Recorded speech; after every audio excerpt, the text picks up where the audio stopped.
পরীক্ষা প্রস্তুতি ইউটিউব চ্যানেলে তোমাদের সকলকে আর একবার ওয়েলকাম। সাব ইন্সপেক্টরের যারা প্রিপারেশন করছো, সামনে আপকামিং যে সমস্ত ভ্যাকান্সিগুলো পাবলিশ হতে চলেছে, তোমাদের জন্য ভিডিওটা ভীষণ ইম্পর্ট্যান্ট হতে চলেছে। কম বেশি মোটামুটি সবাই জানো, যারা সাব ইন্সপেক্টর অলরেডি হয়ে গেছে বা যারা আগামী দিনে প্রিপারেশন নিচ্ছ, পরীক্ষা প্রস্তুতির নাম কেউ জানে না এরকম আশা করি খুব কম জন আছে, বিশেষ করে এসআই এর মেন্সের প্রিপারেশনের জন্য। তো যারা অনেকদিন থেকে ভাবছো বা বুঝতে পারছো না যে পরীক্ষা প্রস্তুতিতে অনলাইন বা অফলাইন এখন ক্লাস চলছে কি না, বা কিভাবে বা কবে থেকে নতুন করে শুরু করা যাবে, সেই বিষয়ে পুরো ভিডিওতে আলোচনা করব। সেই সঙ্গে হচ্ছে যারা নিজেরাও সেলফ স্টাডি করছো, কিভাবে এগিয়ে যাবে বা পড়বে, সেই পুরো ব্যাপারটা এই ভিডিওর মধ্যে থাকছে।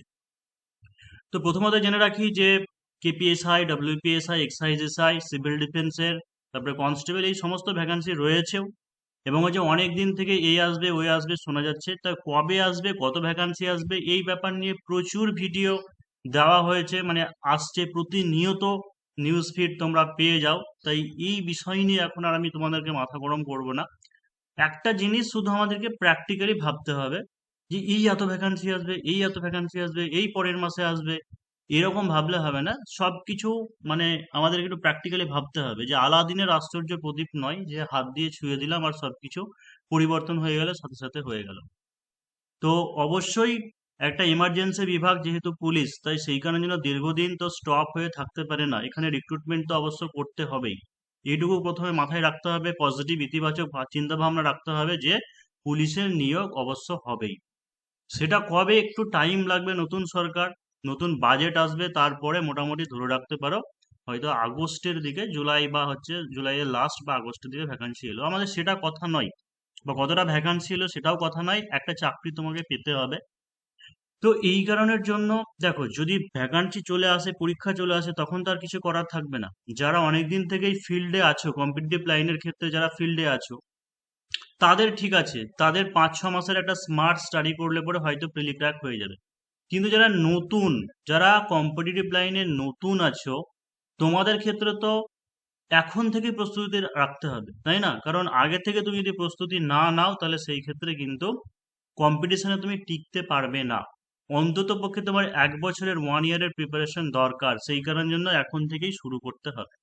তো পরীক্ষা প্রস্তুতির হাত ধরে যারা তোমরা প্রিপারেশন করতে চাও, দেখো অনলাইন এবং হচ্ছে অফলাইন দুরকম কোর্সই পাবে, দুটো ভাবেই পাবে, অনলাইন এবং অফলাইন। অফলাইন যারা আসতে চাও, অফলাইন ঠিকানা যেটা, সেটা হচ্ছে বহরমপুর, মুর্শিদাবাদ, ভাকুড়ি, ঠাকুরপাড়া। কন্ট্যাক্ট নাম্বার আছে 7797427474। অনলাইন অফলাইন, অনেকে এটাও জানতে চাও যে অনলাইন অফলাইন পার্থক্য কি, অনলাইনে কি কমা মানে ইয়ে করে পড়ানো, অফলাইনে কি ভালো, এরকম কোনো ব্যাপার নেই। স্টাডি মেটেরিয়াল, পড়াশোনা সব একই রকম বলতে পারো। তবে অবশ্যই বিশেষ করে স্পেশালি মেন্সের জন্য অফলাইনে একটু বেশি ভালো হয়। অনলাইনেও পেপার চেকিং বা এই সমস্ত জিনিসের ব্যবস্থা থাকে। তাই যাদের দূরে বাড়ি, পসিবল নয় এখানে মানে আসা বা থাকা, তাদের ক্ষেত্রে অনলাইনেও করতে পারো, অসুবিধা নেই। আর যারা তোমরা মুর্শিদাবাদ, নদিয়া বা কাছাকাছি যে সমস্ত জায়গাতে আছো, বা অফলাইনে খুব প্রবলেম হয় বিশেষ করে ডেসক্রিপটিভে, তোমরা চাইলে অবশ্যই অফলাইনে পড়তে পারো। তবে স্টাডি মেটেরিয়াল বা পড়াশোনা এই নিয়ে অনলাইন অফলাইন কোনো পার্থক্য নেই, যে যে কোনো জায়গায় করতে পারো। নেক্সট যেটা হচ্ছে কোর্স ডিটেলস, যেটা সেটা হচ্ছে ম্যাথ, জিকে, রিজনিং অধ্যায় ভিত্তিক হবে, এবং প্রথম থেকেই বাংলা ইংরেজি ডেসক্রিপটিভ যেটা, সেটা হচ্ছে শুরু হয়ে যাবে। এই ব্যাপারটা একটা প্লাস পয়েন্ট, কারণ অনেক বেশিরভাগ জায়গায় মানে অনেক ক্যান্ডিডেট, তোমরা নিজেরাও স্বীকার করেছো, সেটা হচ্ছে যে ডেসক্রিপটিভের যে ব্যাপারটা অনেক বেশিরভাগ জায়গায় কি হয়, আগে প্রথমে প্রিলিমস হয়ে যায়, যে তারপর থেকে মেনের প্রিপারেশন শুরু হয়, কিন্তু না, এইভাবে করলে হবে না। এবং আরেকটা জিনিসও, যে যতটুকু খবর শোনা গেছে, যে অনেকে যেটা সিলেবাস চেঞ্জের ব্যাপারে শোনা গেছিল, যে অনেকে বলছে যেটা যে সিলেবাস হয়তো চেঞ্জ হতে পারে, সেই বিষয়টা নিয়ে দেখো যে যতটুকু যতটুকু জানা গেছে যে সাব ইন্সপেক্টর নিয়োগের সিলেবাস পরিবর্তন হবে না। অর্থাৎ কিছু যদিও বা হেরফের হয়, তাহলে হতে পারে, হয়তো প্রিলিমসে হয়তো ইংলিশ টিংলিশ ঢুকলেও ঢুকতে পারে, যেটা এক্সাইজের ক্ষেত্রে রয়েছে। কিন্তু ডেসক্রিপটিভ যেটা ফরম্যাট বা ডেসক্রিপটিভে যেভাবে হয়, সেই ডেসক্রিপটিভ ফরম্যাট থাকবেই, কারণ এটা পুলিশের যেহেতু এটা গ্র্যাজুয়েট লেভেলের সাব ইন্সপেক্টর লেভেলের পরীক্ষা, সেই কারণের জন্য। তাই কি হচ্ছে, যে অধ্যায় ভিত্তিক দেখো, প্রথম থেকে যেটা মেন স্পেশাল ফোকাস যেটা দেওয়া হবে পরীক্ষা প্রস্তুতির পক্ষ থেকে, মানে পরীক্ষা প্রস্তুতি বরাবর পড়ানো হয়, সেই 2018 সাল থেকে শুরু হয়েছিল। এবং তারপরে যারা হিউজ সাকসেস মানে প্রচুর পেয়েছে এখান থেকে পরীক্ষা প্রস্তুতিতে, তুমি প্রতিটা থানাতে গিয়ে খোঁজ নিলেও দেখতে পাবে, দেখো যে অধ্যায় ভিত্তিক ডেসক্রিপটিভ ভাবে জিকে যাতে প্রিলি মেন্স দুটোই কভার হয়, এবং বর্তমানে যেভাবে কনসেপচুয়াল কোশ্চেন আসছে, ডেপথ থেকে প্রশ্ন আসছে, যাতে পাঠ্যপুস্তক ভালোভাবে পড়তে হবে।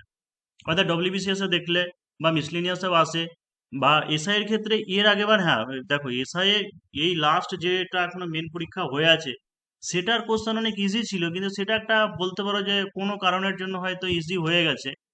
এবার সেই কারণে কাট অফও হাই ছিল, 25 গুণ পাস করানো হয়েছিল, তবুও 150 কাট অফ হয়েছিল, যেটা দেখেছো। তো কিন্তু বড় বড় এবার আগের বার হয়েছে মানে যে এবারও সেই ওই রকমই সহজ কোশ্চেন, এরকম ব্যাপার না। আর সহজ কঠিন বলে নয়, সহজ কোশ্চেন হলে কাট অফ বেশি বাড়বে, কঠিন কোশ্চেন হলে কাট অফ কমবে, এটাই পার্থক্য।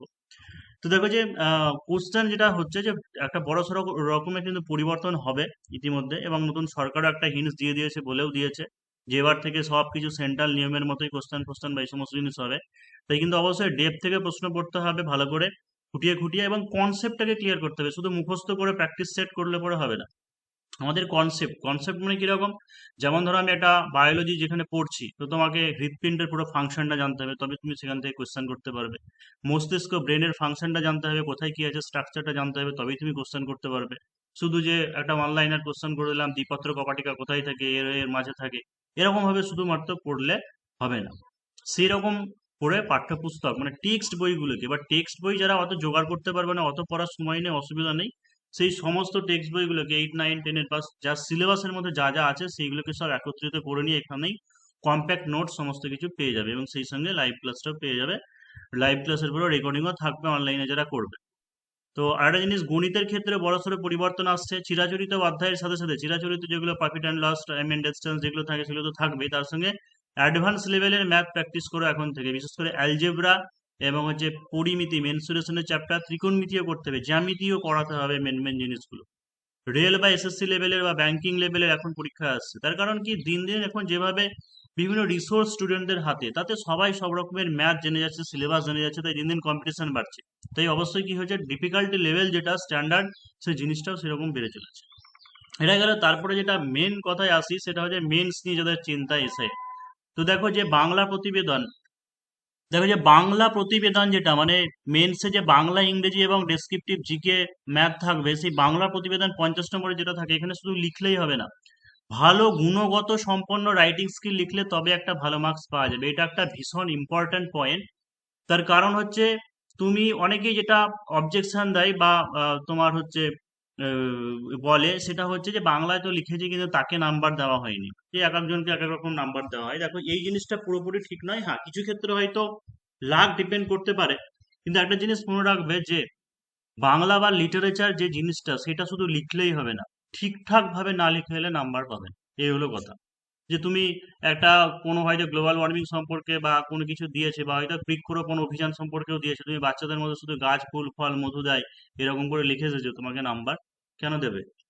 তো সেই কারণের জন্য বাংলা প্রতিবেদনটা ভীষণ ভাইটাল পয়েন্ট। ওই যে 50 নম্বর, ওখানে কেউ 25 পায়, তো কেউ 40, 45 পায়, তো হিউজ এই যে ডিফারেন্সটা, সেটাই তোমার মেরিট লিস্ট থেকে তোমাকে আউট করে দেবে।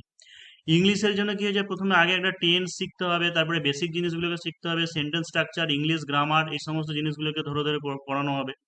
ট্রান্সলেশন, পেসি রাইটিং, রিপোর্ট, তারপর হচ্ছে ইংলিশ গ্রামার, সেন্টেন্স স্ট্রাকচার, যে জিনিসগুলো রয়েছে সেই সমস্ত জিনিসগুলো। আর একটা প্লাস পয়েন্ট এটাই যে জুলাই মাস থেকে যে স্মার্ট বোর্ডে যে ক্লাস শুরু হচ্ছে, ঠিক আছে, জুলাই মাস থেকে স্মার্ট বোর্ডে ক্লাস শুরু হচ্ছে অফলাইনে, বহরমপুর, মুর্শিদাবাদ, যেখানে অফলাইন আছে। আহ, তো সেখানে করানো হবে। আর প্লাস পয়েন্ট যেটা, সেটা যে মেন্সের ক্লাস এখন থেকেই শুরু হচ্ছে। মেন্সের ক্লাস এখন থেকে শুরু হচ্ছে, এমন নয় যে আগে প্রিলি হবে পরে মেন হবে, তা নয়। আর জিকের ক্ষেত্রে তো দেখেছো, জিকের ক্ষেত্রে পুলিশের পরীক্ষায় কোনো স্থিরতা থাকে না, একবার 10 নম্বরে দিচ্ছে, একবার 2.5 নম্বরে দিচ্ছে, একবার 2 নম্বরে দিচ্ছে, একবার 1 নম্বরে দিচ্ছে, এবার যেমন মিশিয়ে দিয়েছিল। তো আমাদেরকে সবসময় এটা প্রিপারেশন রাখতে হবে যে যাই কোশ্চেন দেখ, মানে সেই কোশ্চেন আনসার করার জন্য তোমাকে কি করতে হবে, তোমাকে একটাই পড়া করতে হবে, সেটা হচ্ছে সিলেবাস বানিয়ে নেওয়া। সিলেবাস বানিয়ে নিয়ে নিজে নিজে নোট তৈরি করা, সেই নোট আমি প্রোভাইড করব তোমাদেরকে। সেইগুলো জেরক্স হোক বা হচ্ছে কপি করা হোক, সেগুলো পড়ে নিতে হবে, এবং ভালো করে জিনিসগুলোকে রপ্ত করতে হবে, এবং 2 নম্বরে দিলে কতটুকু লিখতে হবে, 5 নম্বরে দিলে কতটুকু লিখতে হবে, সেই লেখার দক্ষতাটাও প্রথম থেকে অর্জন করতে হবে।